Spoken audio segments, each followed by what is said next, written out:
Mental health actually is like the backbone of your life, because if you are not productive mentally, then it doesn't matter how good you are at something, because how you perform at any given moment is determined by how your emotional state you are in. You can be the best footballer, you can be the best singer, but if you are in a negative emotional state, you are not in the best version of yourself. So you not deliver quality.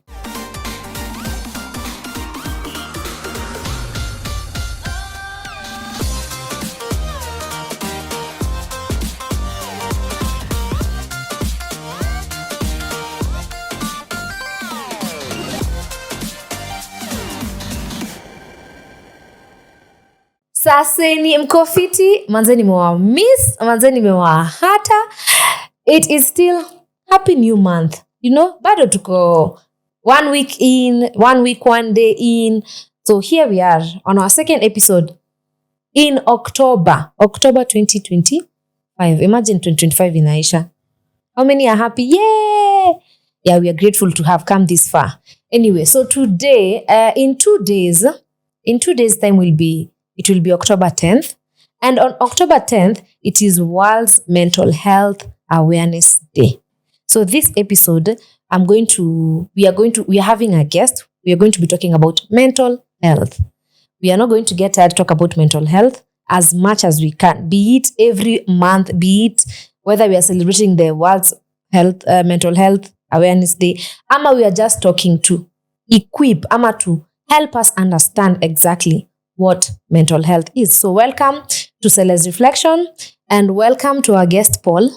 Paul has been here before, and Paul was, thumbs up. That's why we have Paul back again for this mental health episode. Karibu sana Bona Paul. Thanks for having me. We are so happy to have you back. Yeah, I'm delighted to be here again. One thing nakumbuka ukisema, and the reason why we reached out again is because your episode was for me it was very understanding, like uli break down mental health such that hata nikipea mtoto wangu a watch, a class 2 baby will understand what mental health is, especially with your real life examples. I don't know if you remember, but kuna part ulisema if upoteze funguo ukitoka job leo upate mlango una key, you'll be in distress. So distress after a few days inaweza pile up, ianze sasa kukua mental health, ianze kuwa problem. Yeah. But at first it was just like a small issue. Yeah. But you didn't know you're supposed to deal with it kabla ya kesho ikupate. So mimi kusema tu kweli your episode really mpaka sasa inajiambianga leo niko na ka distress. Nikasort haraka kabla distress ingine nijipate kwa mental health. Yeah, so maybe not to assume that everyone saw you for the last episode, so maybe you can just introduce yourself. Yeah. Thanks. I'm Paul Otieno. I work for Mental Ventures as a relationship manager, and I'm also a life coach. And as I said before, I'm pleased to be here again. Thank you so much, Paul. Maybe just to start off, what is mental health? Again, guys, we are not taking chances. If you are new here, we want to understand what is mental health. Yes. So there are so many definitions. So I want to give a variety, then I'll pick on one that we'll use for purposes of today's conversation. So mental health is basically a state of the mind which can either be positive or negative. That's the shortest definition of mental either good health. or bad. Good or bad. Okay. Yeah. Then now there are different definitions based on organizations have come up with, like this WHO definition that talks about knowing your ability, coping with the stress, and contributing to the community. So if you know your ability and you are able to cope with the stress and you are able to be productive in your community, then you have that now positive mental health. But then there's one that I like most that says that mental health is the capacity to successfully adapt to challenges that life presents. The capacity to successfully adapt to challenges that life presents. So why is it that we always think that mental health is bad?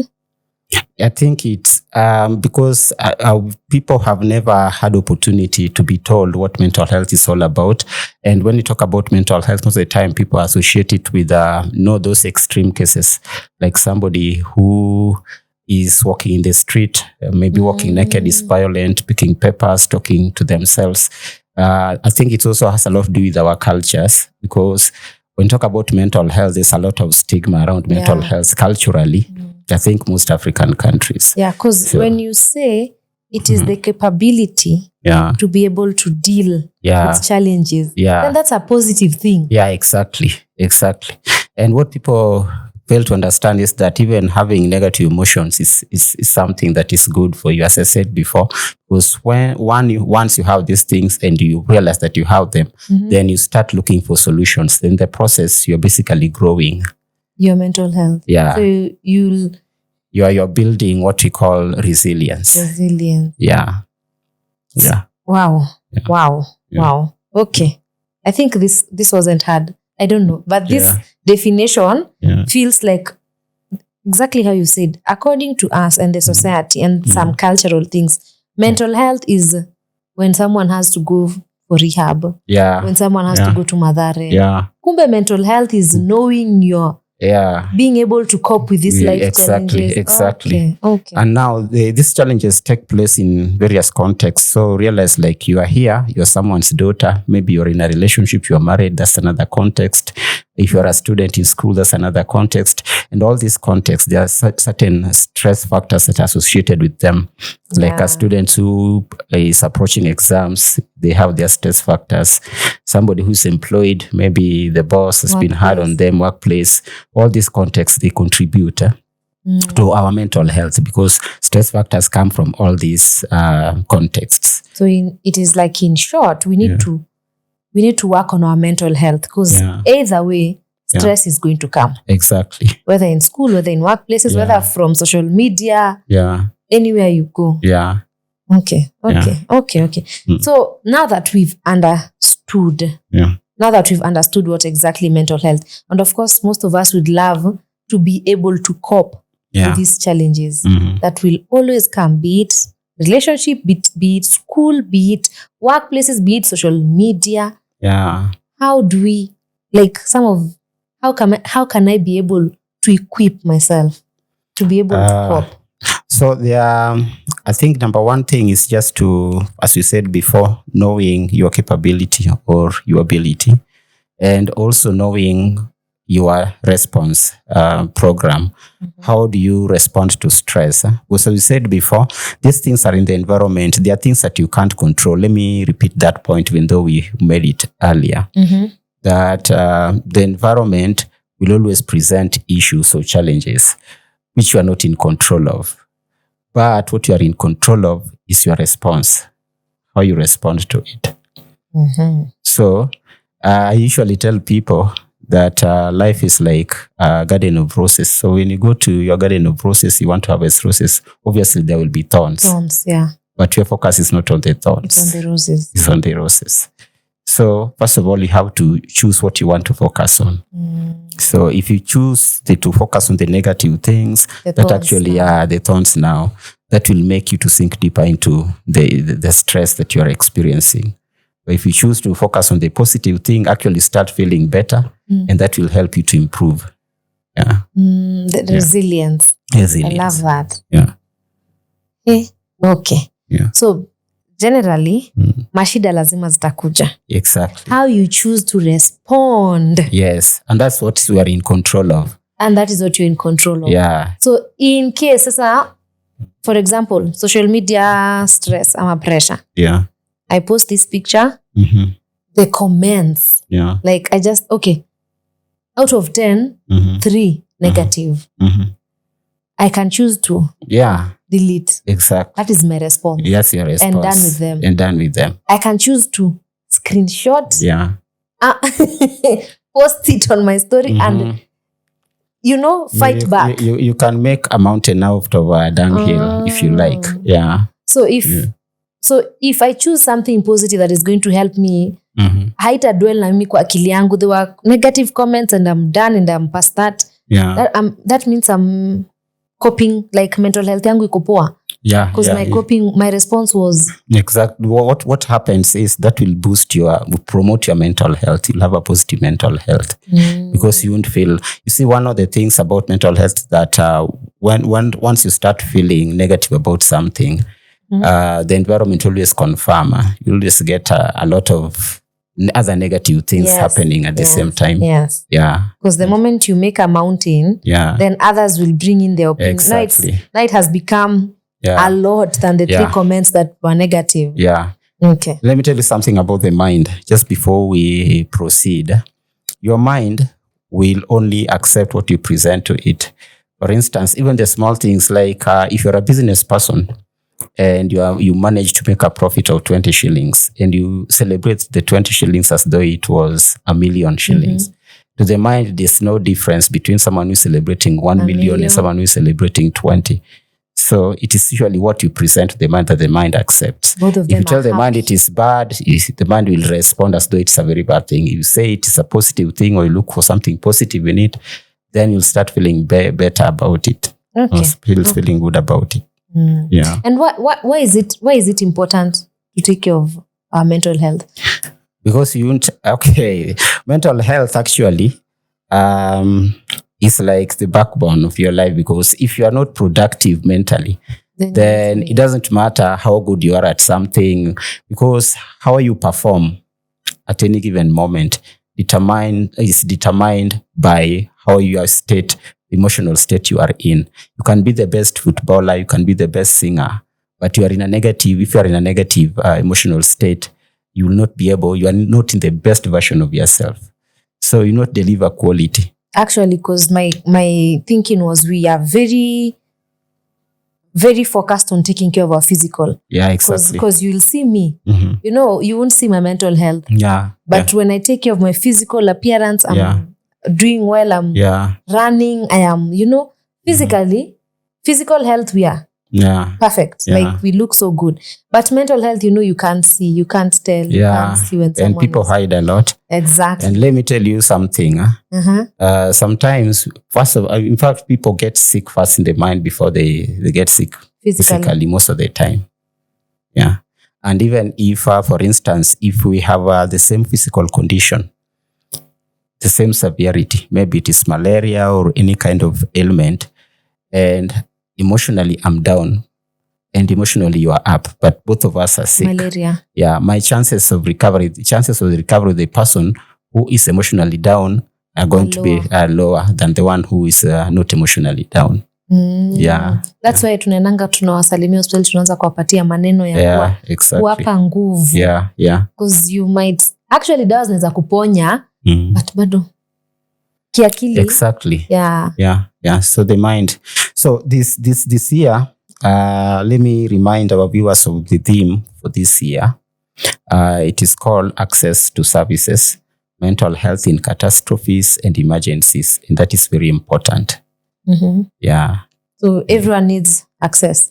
At least. Exactly. One of the challenges that people are having, even when we create awareness, people tell you, now that you created awareness, to me, I've realized that sometimes I see these symptoms either in myself or in other people. But where do I go for services? How do I access it? Because that's also another missing link, another gap that is existing. And we need money to pay for these therapies. Yeah, most of the time people think they need money, but there are those things that can be done even without money. Yeah, actually, that was my next point. Some of the factors that can help us boost our mental health. Yeah. Because as you're saying, most of us feel like if you talk about mental health, I need to see a specific person. I need to see a therapist. But do I have the money? Do I have the capabilities of nikipata shida kidogo na piga simu ama nakimbia? That's why we choose to, mimi niko na stress alafu unafunikia. So let me talk about it within the context of emergencies or humanitarian situations, because that's the theme for this year. Okay. There's something that is usually called psychological first aid or PFA. You see, when people are in emergency situations, actually, according to the World Health Organization, 1 out of 5 people who are in areas that are affected by disasters develop a mental health condition. It can be anything. There are varieties. So that tells you that these people, they need support. So psychological first aid is very important. And majorly it focuses on two main things. Number one is the immediate safety of the people, the survivors in that situation. Number two is the provision of basic needs. Because what happens if you are in an emergency situation, let's say you are displaced by floods. And you are still facing the threat of maybe even being drowned, or maybe you survive, you lost your property, but you survived. But the threat is still there. That's already affecting your mental health. Because you'll get into anxiety, you'll get into fear and all those things. Number two, if you don't get basic needs, maybe you've been displaced by floods, but you can't access food, you can't access shelter, you're sleeping in the cold. What happens is that it is worsening the situation for you mentally. Yeah. So now you reach out even to those areas where there are those disasters. Yeah, exactly. That's why mental health services or mental health should be integrated into emergency response. Okay. Yeah, at any given moment. And research has shown that if that happens, it improves outcomes. Yeah, people get back on their feet more easily, faster, and so on and so forth. That makes me wonder, because I love that point, because most of these times floods zikitokea, we only donate food, mattresses, but we don't think about their mental health, because even if you give me food, and there are things that are worrying me that I need to, share, I need to talk to someone. Okay. That's just an aspect. Actually, provision, those things, just an aspect. But is that one that actually mental health should be a key component of the entire package of care in any emergency situation. Yeah. I love that nowadays hospitals are really quick to give counseling and guidance in case you've lost someone, in case someone has been diagnosed with this lifetime disease. So daktari anakuja anakupea ujumbe, alafu anakuambia kuna counselor atakuja.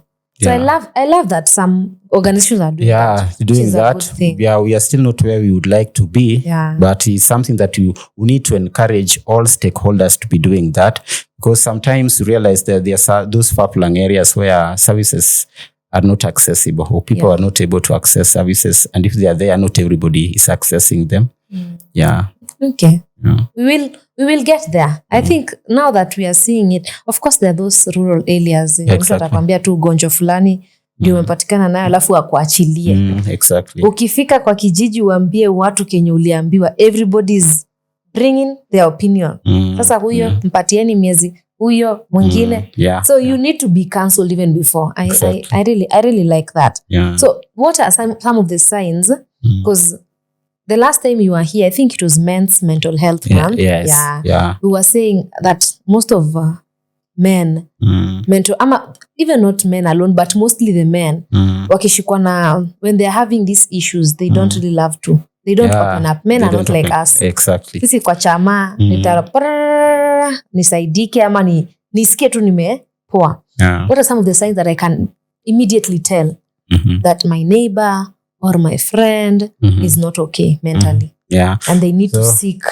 There are many signs. I want to pick on one particular mental health disorder, which is normally known as the signature mental health disorder following a disaster. Because I'm looking at now the theme for this year. There's one, I know it sounds technical, but I'm going to break it down. There's one that's called post-traumatic stress disorder, or PTSD in short. Post-traumatic stress disorder. As the name suggests, this happens to people who have been exposed to traumatic events.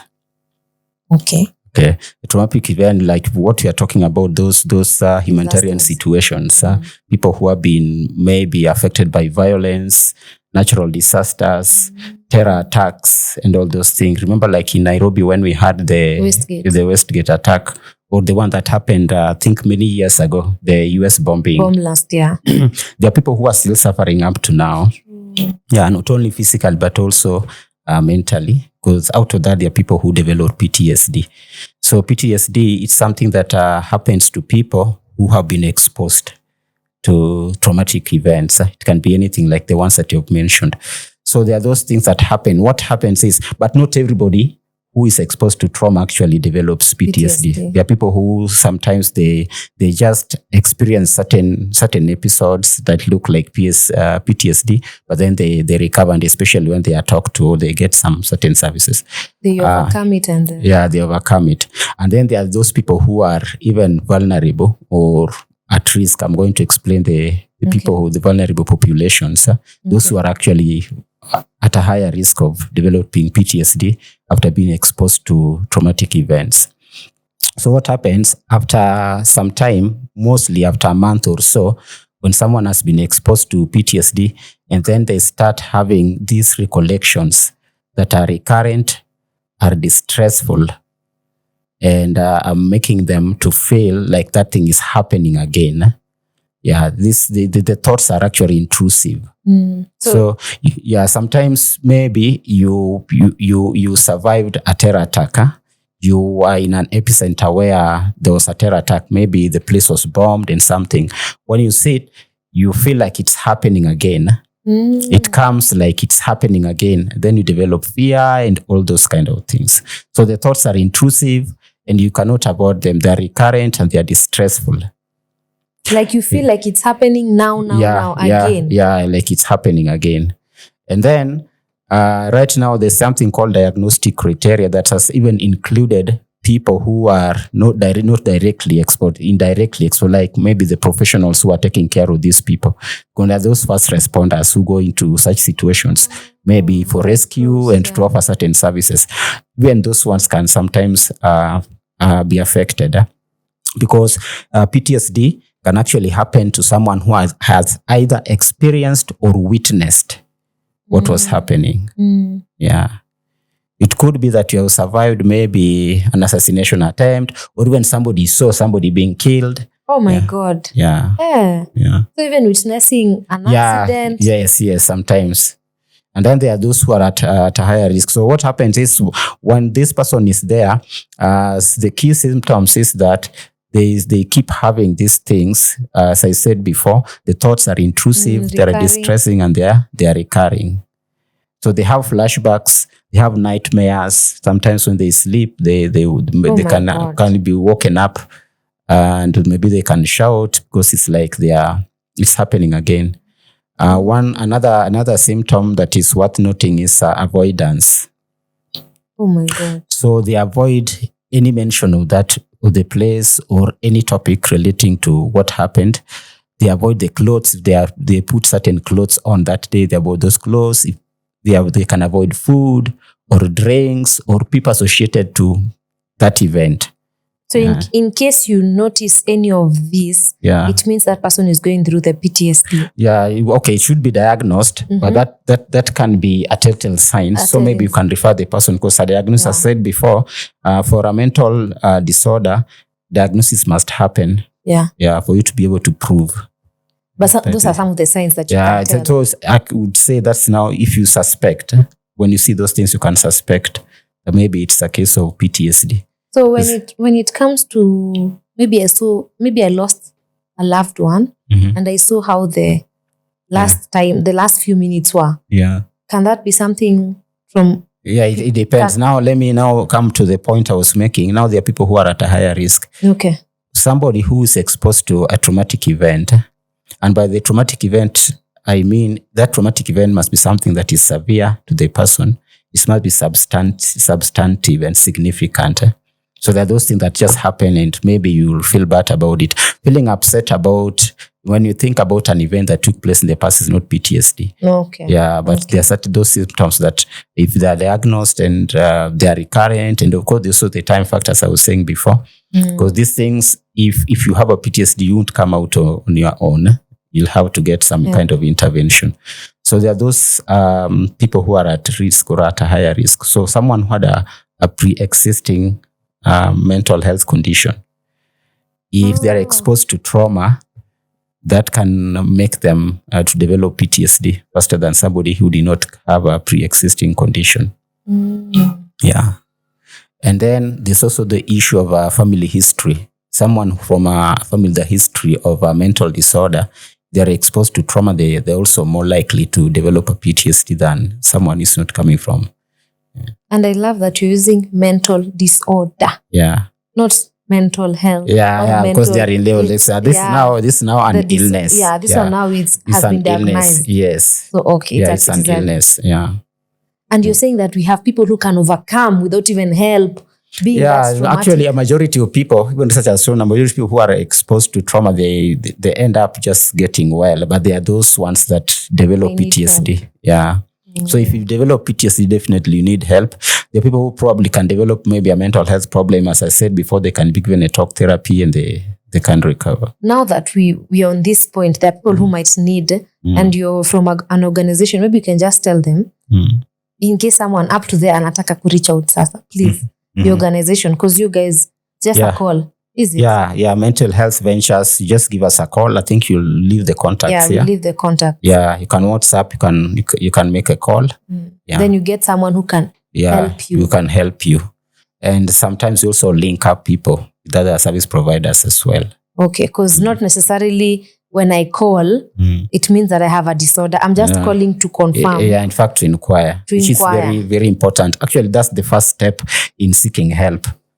Yeah. Okay. Yeah. For someone who is going to call and they have never been into any therapy session, because human beings, we have a problem in opening up. Yeah. I might be okay opening up to a stranger, but also someone else. And I need a lot of poking. Maybe I open up the session here 10. Yeah. So what are some of the steps? What are some of the steps that you people, the first steps in a therapy session? Okay, the first of all, I want to address this person who is calling, has never experienced any therapy session, and does not know anything. First of all, we give them information based on the nature of the case that, of course, they are going to present. Because there's no blanket way of dealing with everybody. Each person's case is handled based on how it is presenting. So the professionals there will look at your case based on what you've shared.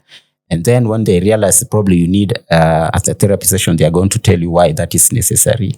And that's, first of all, that's to create motivation. But there are people who also, they actually know they have a problem, but they lack motivation to look for help. Yeah.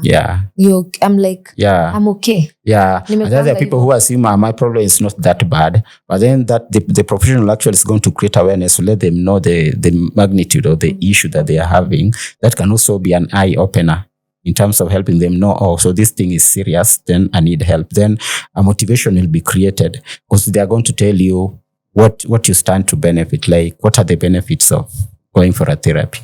So when I reach out, I'm reaching out to maybe a general. Ni kama when you go to the hospital, kuna kuangana mtu a general. Yes. Then now you're giving to your specific. Yeah, it keeps narrowing down as you go higher. Okay. Yeah. So I won't call in asking for I need this specific person. Okay, there are those actually who sometimes say, I need this specific person. For instance, somebody might see me here on this show and say that I would like I would like to talk to Paul specifically. Okay. So sometimes also consider such cases. But again, there must be justification why this specific person. Sometimes we ask you to give us a reason why. Because sometimes based on the case, there are people who specialize maybe in trauma.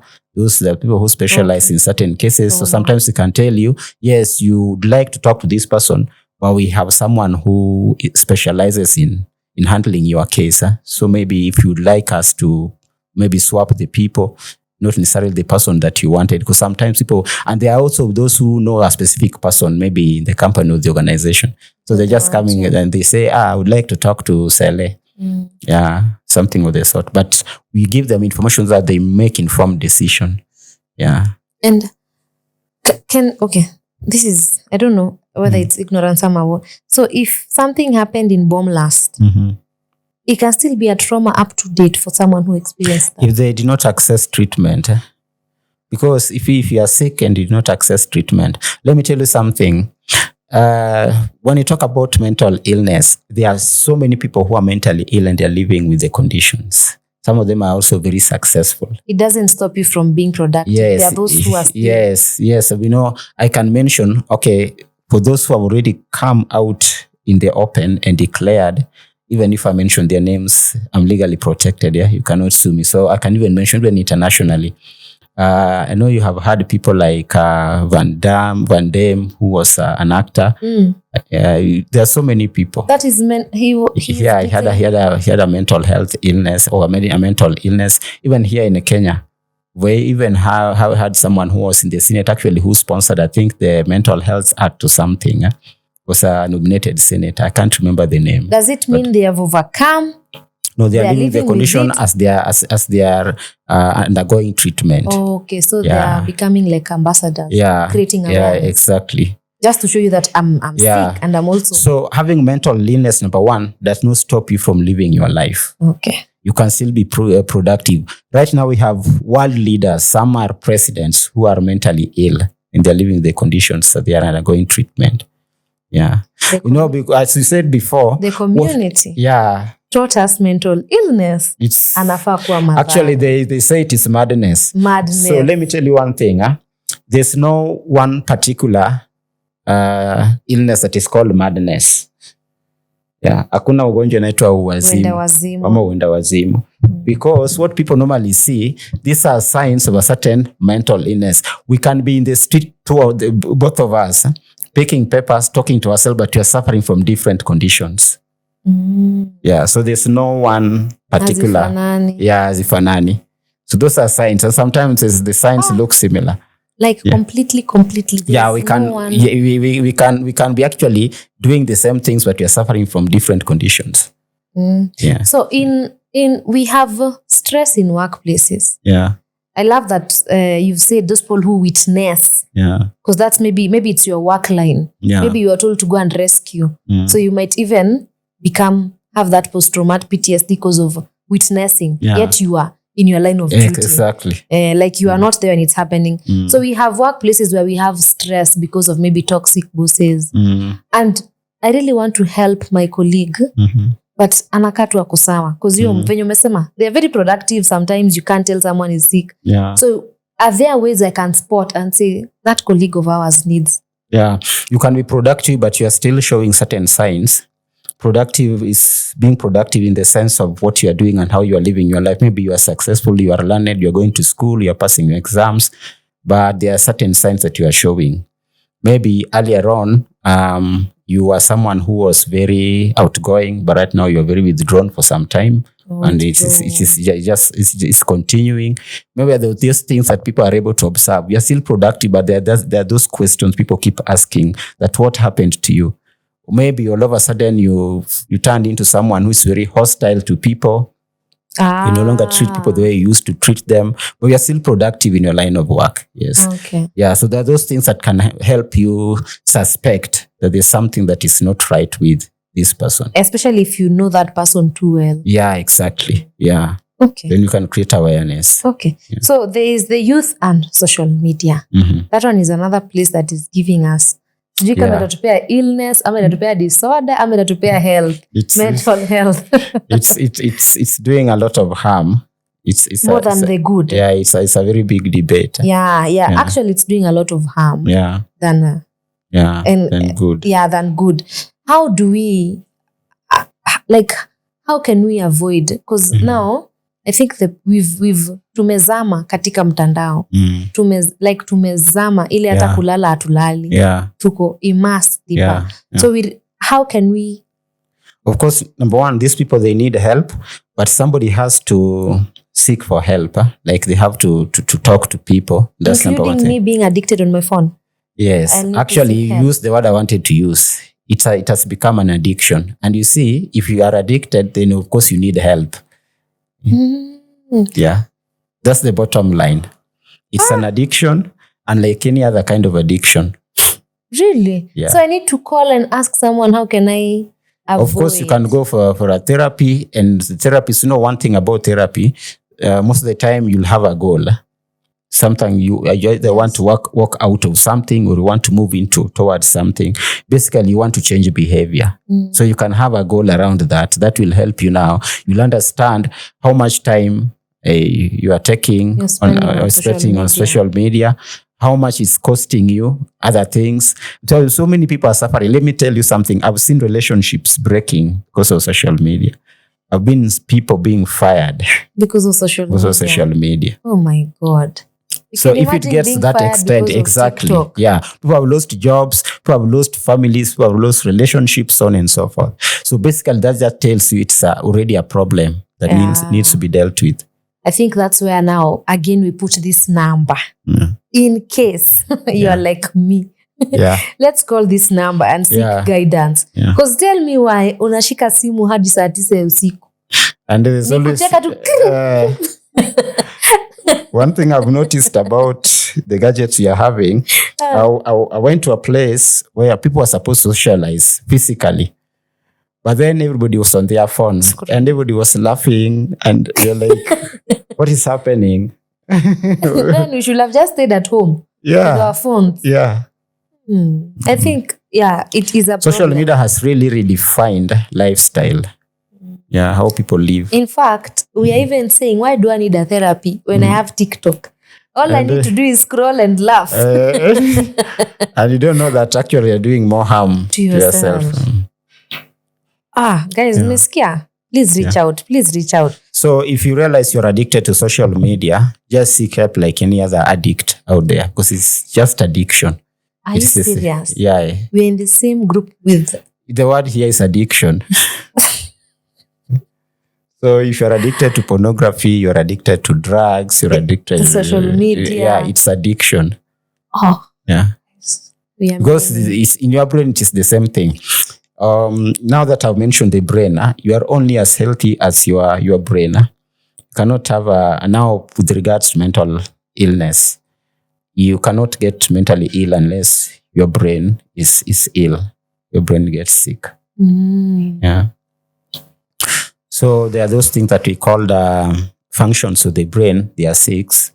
These are different compartments of the brain. Okay. So let me not use those very technical terms. No, we can just tell us the functions of the brain. Maybe we are using our brain to do other functions. There's also another name called domains. And they're just like a brain being like one single unit. It has several, let me say, departments, just to try to make it easier to digest. So there's a part of brain that deals with something called cognition, or the cognitive part of the brain. That's the part of them that you apply maybe if you are doing exams, basically about thinking. Okay. Yeah, trying to solve issues. There's a part of the brain that deals with perception. Perception is just about being aware of what is happening in the environment. Yeah. Okay. Like right now, you're perceiving me through the sense of sight. You are looking at me, and there's a part of the brain that you're applying that is at work. That's what we call perception. Or maybe the sense of hearing. Then there's one that deals with emotions. Then there's one that deals with behavior. Then there's one that deals with something called signaling. Signaling is like if I try to hit you and you are trying to block me, protect yourself. That's called signaling. Then there's one that deals with or regulates the physical movement. So before you get mentally ill, either one or more of those domains must be affected.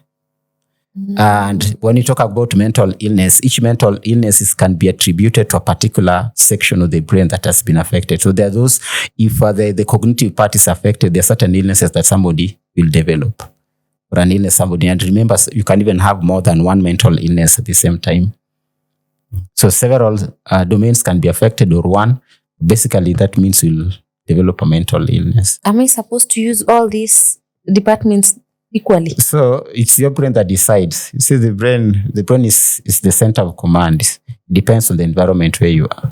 So you might find you're overworking one and not using the other. Is that possible? I think because the first one. Cognitive. Yeah, you're saying the one that does exams, remember, thinking.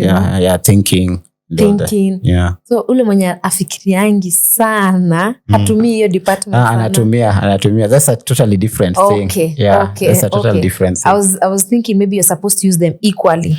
It's the brain regulates, because if you go walk into an exam room, definitely that part of the brain is activated to support you. If you walk into a place that has chaos. Yes, signaling will work and all that. Okay. But the only thing what I wanted you to get there is that if any of those domains is affected, then you get mentally ill. And specific mental illnesses can be attributed to specific parts of the brain that have been affected. Yeah, like if someone's thinking has been the part of the brain that deals with thinking or cognition has been affected, there's a particular illness or illnesses that the person will get. If the one that regulates the physical movement is affected, there's a particular illness that the person will get, so on and so forth. And not necessarily it will be affected if you don't look for help.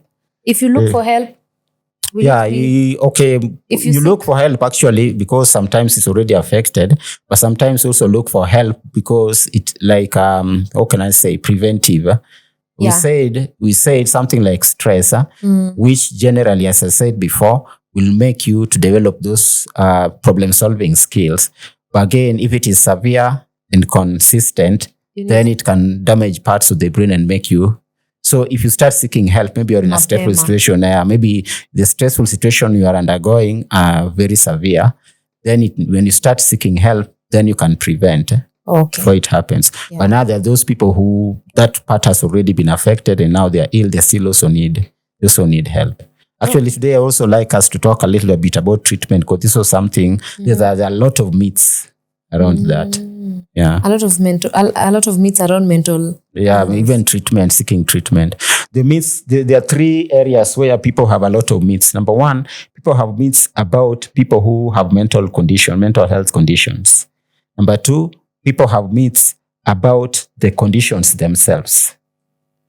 And then number 3, people have myths about treatment of these conditions. When you say people have myths, ni zile zenye unaambianga uko hivi because kwenu uko yes. Now those are the myths. Oh, like they're not true or they're not false. Like we can't even tell. Because and there are the things actually that make people to stigmatize others. Yeah. So that's why having facts is very important, because when you have facts, then you don't stigmatize people. Yeah. You know, number 1, that you can be mentally ill, but that doesn't mean that you are walking naked and talking to yourself. Or it's from your family. Yeah. Genetics. Yeah. Okay, that has some truth in it, but again, the way it is used, it should be factual. Okay. I think that's why there is so much stigma, because before I tell people, before those big people admit publicly that I have a mental illness, hata watu washaanza kujijazia ama ni kwao ama alifanya alikula. So let me tell you, we were doing a program in school, a mental health program that was targeting adolescents in high schools. So we came up with a concept. This was a different organization, not mental. So we decided to train young people. And then because we wanted to make it sustainable, we don't have the funding to keep it running year in, year out. And no, school is like a transit point. People come and go. So those who join high school in Form 1, and then they exit when they are in Form 4. So you have totally like a different group of people again. So wanted to have a club. We call them safe spaces, where now the ones who are joining school can always be trained every now and then to cascade this information to also keep it sustainable. So when we set up the safe space in one of the schools, and we train the safe space leaders to be recruiting members to be joining the club so that they get the training. One of the challenges that we encountered, some of the students were not joining because of the way people were talking about that particular group. So if you are seen joining the group, wasema, wewe pia umejiunga na wale wa kuachilia. So that actually made even people who are very motivated to join the group stopped joining. And even those who already joined developed cold feet. So they were no longer attending the session. So we wanted to know what was happening. It's no longer a safe space. Yeah. Sasa wewe pia umejiunga na wale wa kuachilia. And remember, they were just innocent students who just had a group. So that tells you what myths can do. Yeah. But lately, as much as we are doing this advocacy, I love that people are online, especially from the same social media. People are admitting, going to therapy, I'm from. Like, it's now becoming, ni kama kanaisha, especially from a different class of people. Bado unajua kuna wasi tu, of course, rural areas, ukisema umeenda mental health, watashindwa. But I'm loving the progress. Especially as you have correctly pointed out, especially in urban areas. Let me say specifically Nairobi, because we live in Nairobi. I don't know about other cities or towns. But I think it also depends. It varies from one community to another and one geographical area to another. That's Those true. places where there's even as we speak right now, and that's still even happening in Nairobi, though I think the cases are in the minority.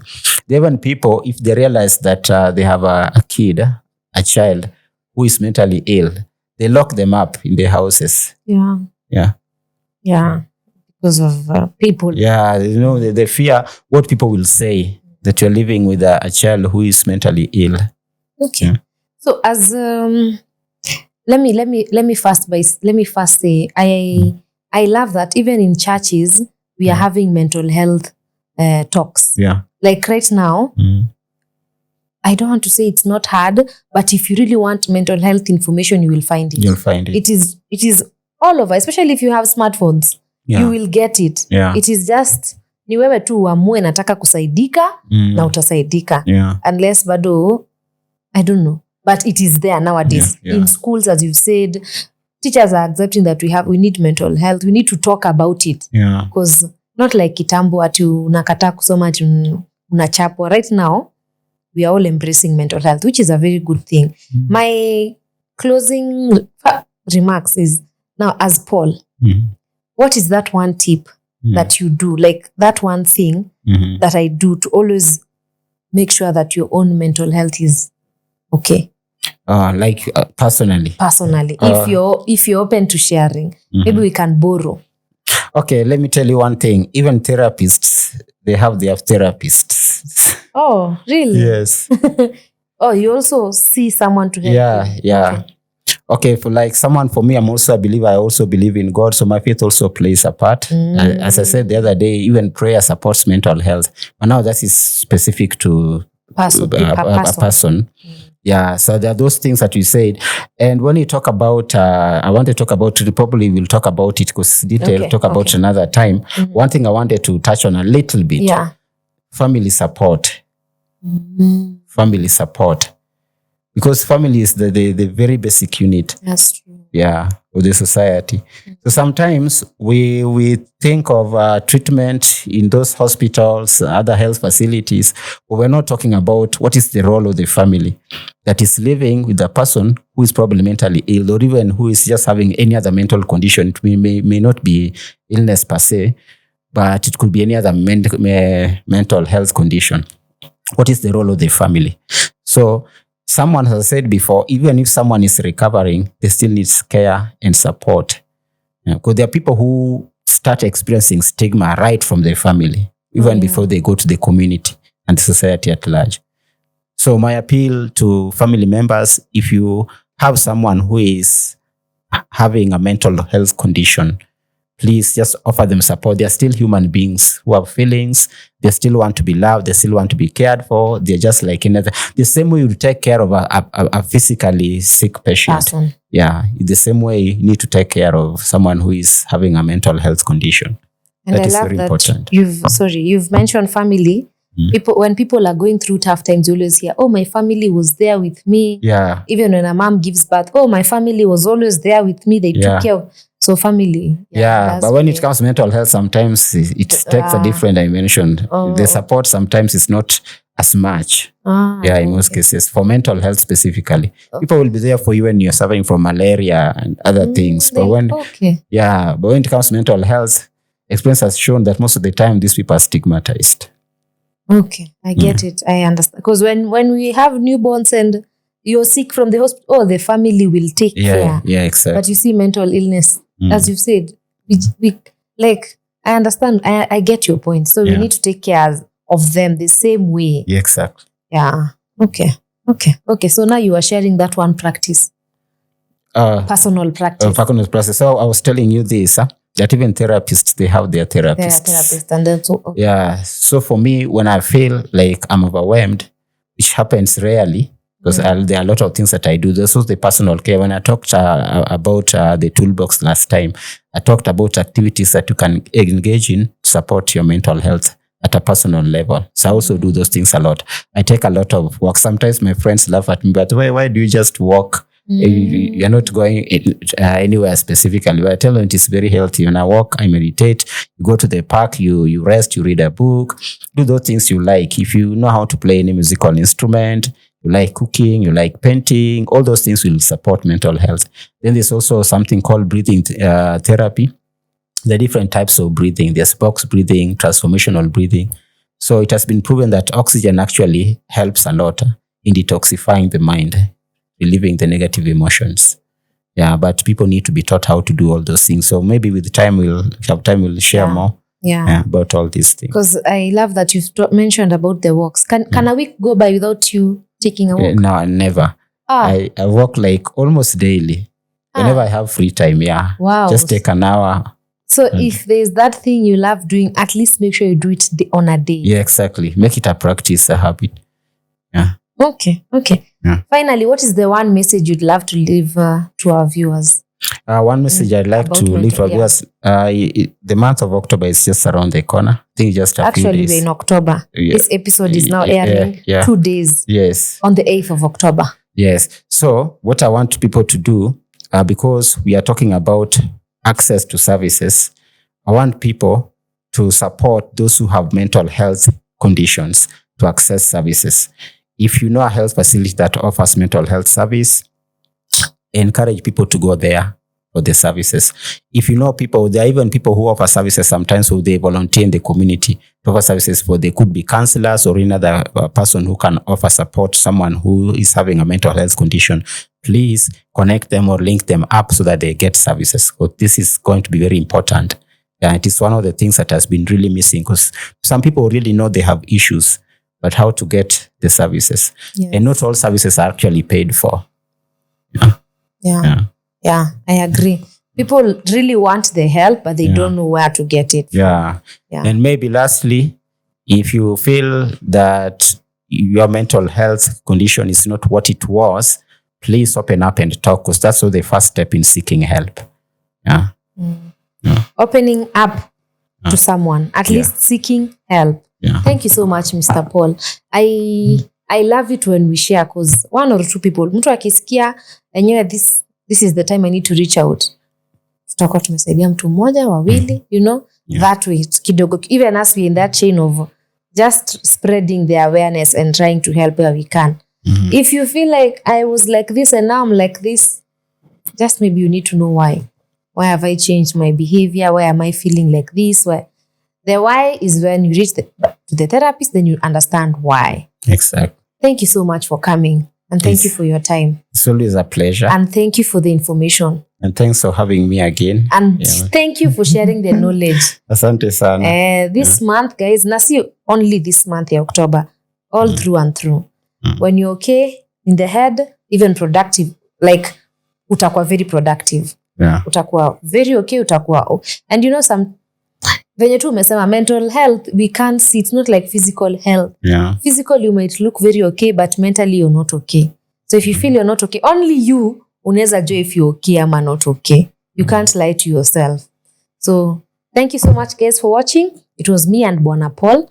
Leave a comment, leave a like, and tell us what you'd love to know more about mental health. If you want to reach out to the organization, here's the number. Call them, text them, WhatsApp them. Alafu utasaidika. Until next week, bye-bye.